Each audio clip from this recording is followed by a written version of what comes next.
Notes accompanying these archival film clips say the footage depicts activities aboard CVL-27, the light carrier USS Langley, named after the loss of the original USS Langley, CV-1. From late 1943, the action shows crews training in preparation for deployment to Pacific combat. Wait for the rare nugget at the end of this film, as an unmanned drone biplane is shot down, crashing in flames in the sea.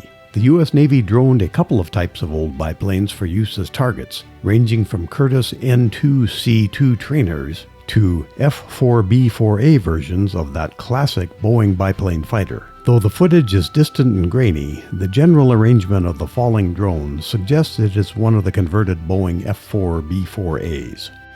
The film also captures many F-6F Hellcat landings, two of which result in one main wheel twisting 90 degrees out of alignment. TBF or TBM Avenger torpedo bombers land and launch, and SBD Dauntless dive bombers are seen. Expending gasoline and ordnance in training paid dividends in combat.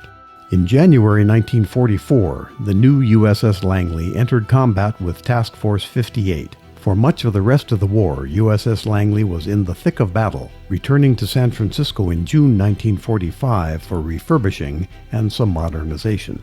Returning to Pearl Harbor on August 8, the war ended before USS Langley could resume combat. The ship made 2 trips, returning military members to the United States as part of Operation Magic Carpet.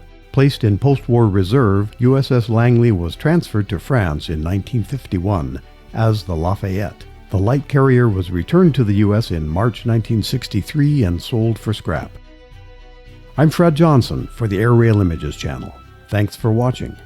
I hope you will dig into the Airrail Images channel and find more videos you will enjoy among our more than 2,000 offerings.